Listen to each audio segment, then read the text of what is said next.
Oi, gente, tudo bem? Hoje eu vim aqui falar um pouquinho sobre o filo Artrópoda. Aqui nós vamos falar basicamente sobre as classificações e características gerais deles. E aqui podemos ver alguns exemplos de animais artrópodas, os artrópodes. Então, primeiramente, o que a gente deveria pensar é que vários filos, como os artrópodes, anelídeos, onicóforos e tardígrados, eles foram considerados como grupos que partilham os mesmos traços evolutivos. E por que isso aconteceu? Porque há evidências que esses animais derivam de um ancestral segmentado em comum. Então, como eles têm características semelhantes a ancestrais em comum, há essas evidências. E os artrópodes e os anelídeos são os animais que mais se parecem, porque eles têm algumas características em comum.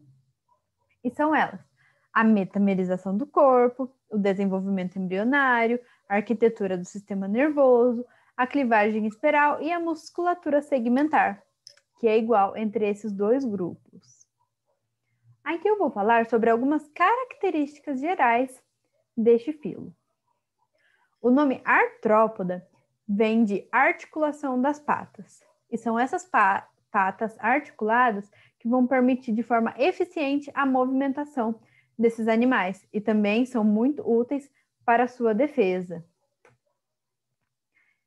Os artrópodes é o maior grupo do reino animal, tanto em quantidade quanto em diversidade.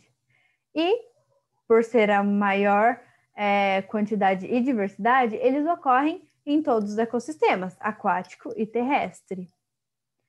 E também possuem os mais diversos hábitos alimentares. Podemos ter carnívoros, herbívoros, parasitas, entre outros.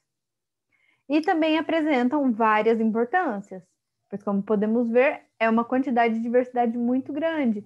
Então, há diferentes tipos de animais, com diferentes hábitos alimentares e diferentes importâncias.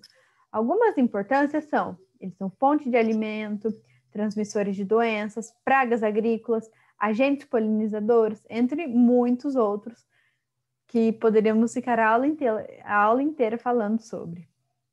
Outras características que são animais triblásticos, ou seja, possuem os 3 folhetos embrionários, são animais protostômios, ou seja, possuem a boca e o ânus, são animais eucelomados, ou seja, possuem o celoma. Eles têm a simetria bilateral, ou seja, se nós traçar um plano de corte no animal em sua metade, as duas metades seriam iguais. Eles possuem o hiponeuros, que é o cordão nervoso ventral. Eles possuem o sistema nervoso abaixo do sistema digestivo. Eles têm o corpo segmentado, na qual nós chamamos cada segmento de tagma, e também possuem a presença de exoesqueleto com quitina, que nós vamos ver mais para frente. E aqui eu vou falar um pouquinho de cada sistema desses animais. Por exemplo, o sistema muscular é um sistema muscular estriado, trabalha com músculos antagonistas. Os sistemas respiratórios pode ser com brânquias, traqueias ou epiráculos, vai depender do animal e do local onde ele vive. O sistema digestório é um canal alimentar tubular, com boca e ânus, como já vimos. O sistema circulatório ele é aberto e possui um vaso sanguíneo tubular dorsal. E por último, o sistema nervoso, que eles possuem um cérebro anterior dorsal, cordão nervoso ventral, que contém formações ganglionares em cada segmento, porque ele é um animal segmentado. Aqui a muda ou ecdise.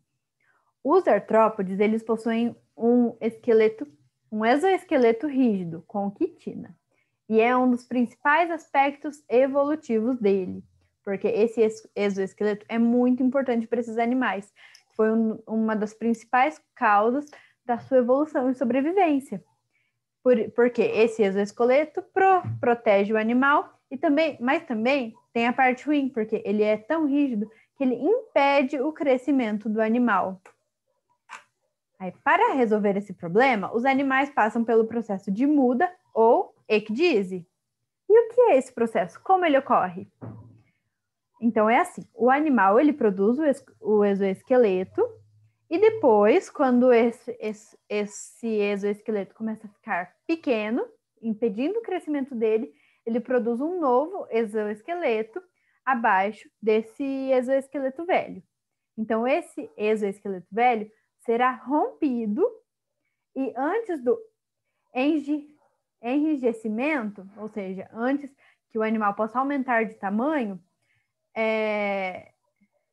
antes que o animal, antes que o exoesqueleto fique firme de novo, fique rígido, o animal possa crescer. Então, antes do enrijecimento do novo esqueleto, o animal aumenta de volume. Então, depois que o animal aumentou de volume e esse novo esqueleto ficou rígido, o animal precisaria trocar de exoesqueleto novamente para crescer. E aqui temos um exemplo. Olha só. Aqui temos o exoesqueleto velho e o animal maior com o novo exoesqueleto. E o esqueleto velho é chamado de exúvia. Então, este exoesqueleto, que não é mais útil para o animal, é chamado de exúvia. E aqui nós temos os 5 subfilos que o filo artrópoda é subdividido em. Nós temos o filo Trilobitomorpha, que é um subfilo que não existe mais, de animais que já foram extintos. Nós temos o subfilo Cheliceriformes, subfilo Crustácea, subfilo Hexápoda e subfilo Myriápoda. Então, vamos ver um pouquinho de cada sobre. O subfilo Cheliceriformes. Ele é dividido em 2 classes. A classe Pycnogônida, que temos como exemplo a aranha do mar, e a classe Chelicerata. A classe Chelicerata ela é subdividida em 2 subclasses. A subclasse Aracnida, que podemos aqui ver como exemplo a aranha viúva negra, e a subclasse Merostomata, que ainda é subdividida em 2 ordens. A ordem Chifossura, que aqui temos como exemplo o caranguejo ferradura, e a ordem Euripterida, que temos como exemplo um escorpião marinho. Outro subfilo é o subfilo Crustácea, que temos como exemplo o caranguejo. Outro subfilo é o subfilo Hexápoda, que ele é dividido em 2 classes. A classe Entognata, que temos como exemplo esse animal chamado de Isomota, e a classe Insecta, que temos como exemplos vários e diferentes tipos de insetos, que podemos ver. E por último, o subfilo Myriápoda, que temos como exemplo a centopeia. Então foi isso. Muito obrigada. Tchau, tchau.